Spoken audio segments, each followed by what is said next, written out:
the journey to getting here and the journey to be able to take these skills that they learn that you're going to use lifelong for the rest of your life as far as leadership goes and how the community comes together. And I want you all to give yourself a hand as well because you're all here supporting these young ladies and you're the community. So give yourself a hand.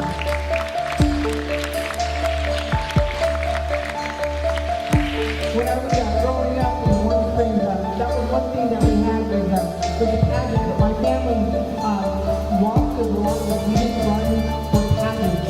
And I used to be really bummed out because I get asked and my dad would say no. And I'm like, and I'm all bummed out.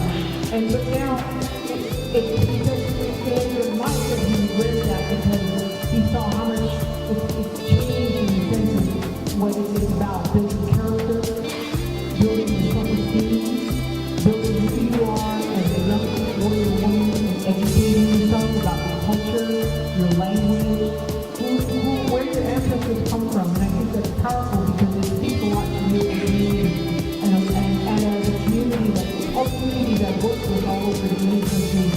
It's one thing to see our children be in a place that I love that. I mean, how you said it because I've always said that as well.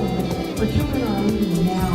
And what they do now is making an impact in our community.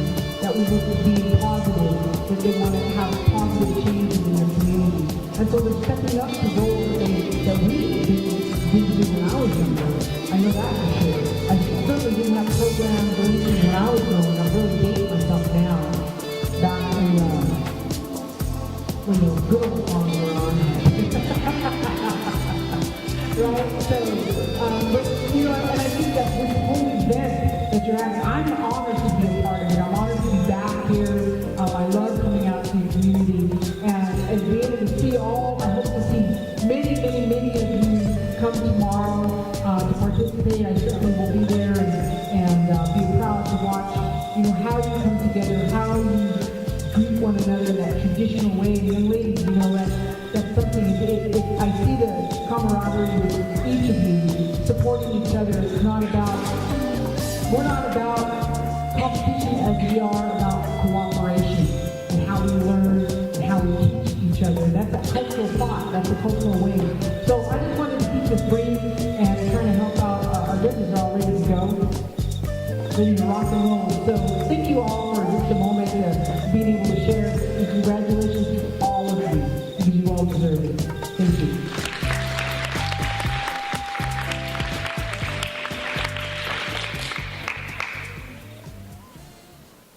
Hi, I'm Sissy Root. I'm here with Jeri Brunoe, and she's going to talk to us about her new book that's releasing soon. Hi, I am excited. My name of my book is Grandma Says, Love, Listen, Live. And it's been in the making for quite some time and had to take some breaks and then came back to it, but I'm pretty excited about it. It really is depicting all the times that I've spent with my grandmas, my aunties, my great aunts, elders that I've spent time with over the years throughout Indian country and the work that I do and in Canada and even down south in Mexico. So it's pretty exciting. What made you want to write this book? I've been working with our Native youth for about 30 years, and all what I share with them is everything I learned from my grandmothers and elders, and through my travels as I've grown and lessons and things I've learned. I share that with our young people. And I've been asked over and over, when are you going to write a book? And so it came down to, how do I want to honor my grandparents? How do I want to honor my grandmothers? They're all over in spirit now. They've crossed over, and so it was time. It was time to write the book, and so I really am dedicating it to my grandmothers. I do have a goal in that, not only in honoring them and sharing their legacy, and it's not really my legacy as much as my grandmothers have taught me about generations, 7 times 7, to look at those generations 7 times down and how we prepare. And so because I work with young people and my love and passion is with young people, it is only it's only natural to be able to say, let's put this in a book so that it can go on. Like, when you came to places in your book that you wanted to stop, like, what made you want to keep writing this book?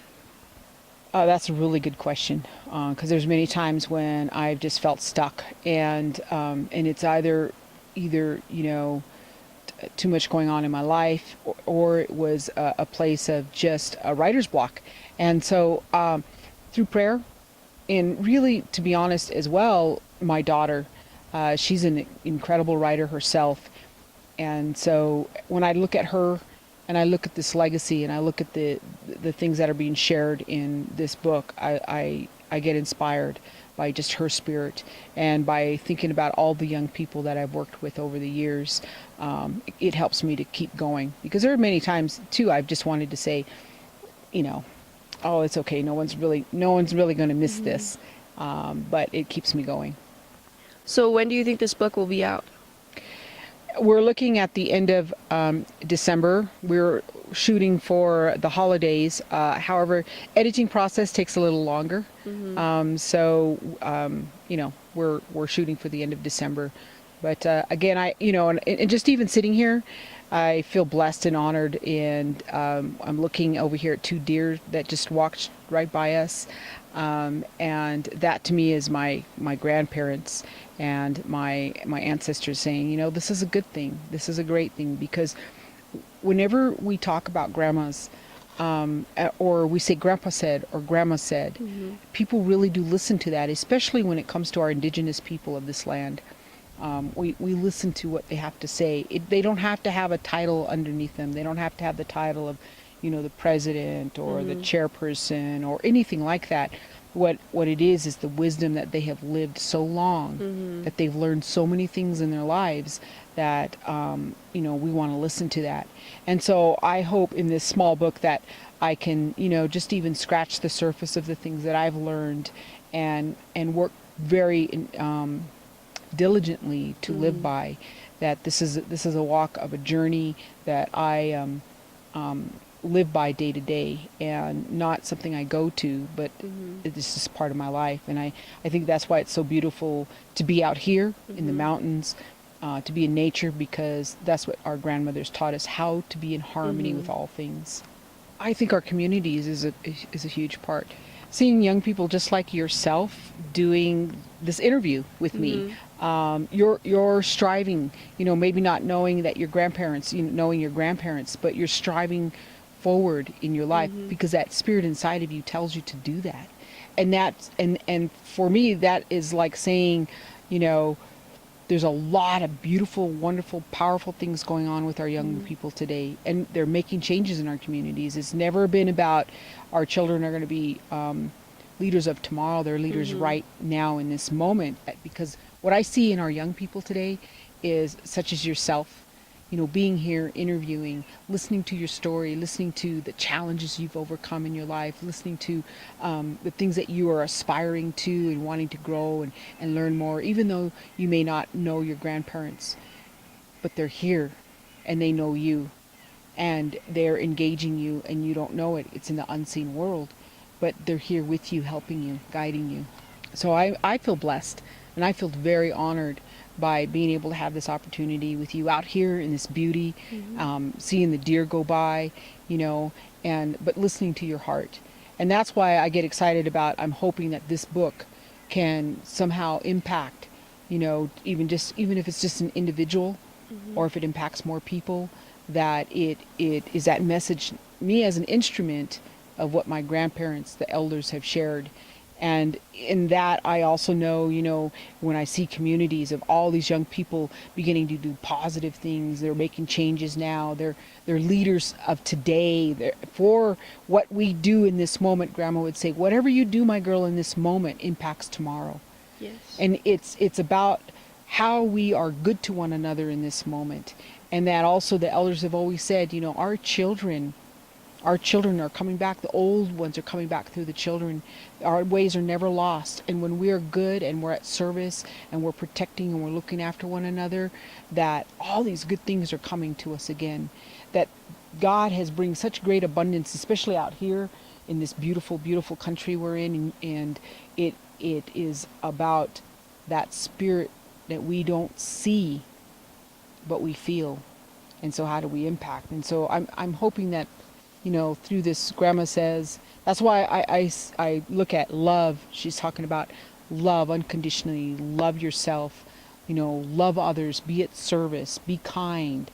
Don't be in that way that hurts the heart, but love, truly love. And not just relationships, but the relationships of your family members and your friends and people that are around you. And then listen. She would always say, listen, my girl, if you're confused, if you don't know what's going on, just get quiet and listen. Listen to the wind out here. It's telling us something. It's giving us a teaching. This is a perfect day because it's not too cold and it's not too hot. And I think that's the part where sometimes we miss that, in today's society. And when you come out here, you can hear this water, and it soothes your spirit, soothes everything about who you are when we listen to it. But if we're always trying to hurry up and get someplace, we miss all this beauty.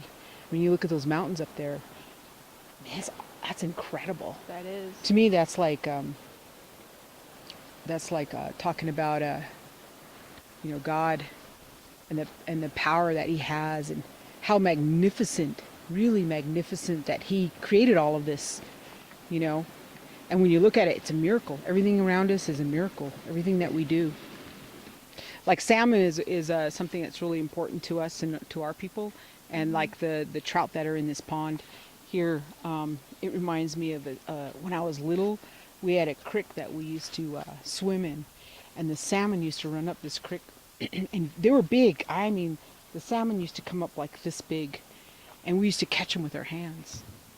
And it was awesome. It was an awesome feeling. And of course we let them go, but it was just an awesome thing that, we don't have that today. That creek now that I'm talking about at home is now has pollution, and salmon no longer run. And so it's kind of like, that's why being out here is so important, because this book, it reminds me, Grandma says, is about how we have to take care of our land, how we have to take care of ourselves, and everything that's around us, So it's really, I think, really important. And that our laughter is really important. So I want to thank you all for allowing me this time, and also looking at this circle, a time of that new beginning. I went and laid some tobacco out last night, and I just said prayers as to what is it that I'm supposed to do as an instrument today, or what is it that I need to let go of, and what is it that I need to forgive. I need to forgive myself, or do I need to forgive other people? Who do I need to forgive? Because I know that if I don't do that, I can't move forward. Or I can only move forward a little bit, but then I struggle. And I don't want to struggle no more in life. I don't want to struggle. I want to be able to be in alignment and speak my truth in a good way, with love and care towards another. I don't want to be reactive. I want to be responsive. And so, and I share that as I bring this to a close, because I come from a place, in this place. Let me just share this. The reason I do the work that I do is that I grew up in an alcoholic family, and many of us know this story. I grew up in an alcoholic family. I had an uncle that did stuff to me that was just not right. It was wrong, and it messed me up for many years. And then by the time I was a junior, because I lost who I was. Then by the time I was a junior in high school, I lost 13 friends in a row. I was going to a funeral for 2 months straight, every week a different friend. And they all died, not all together, different things.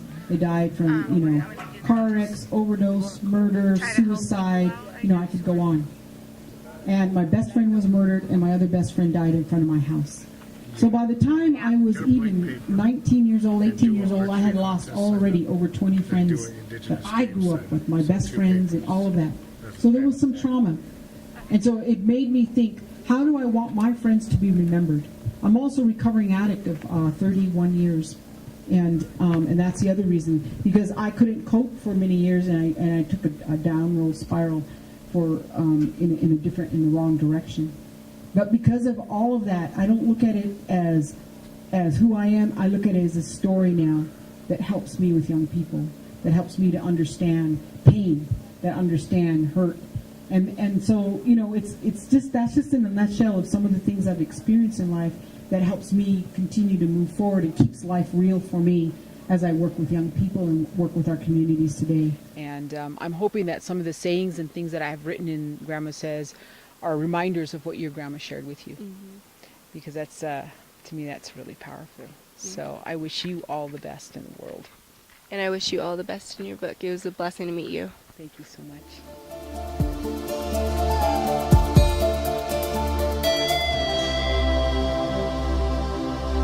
Mahel.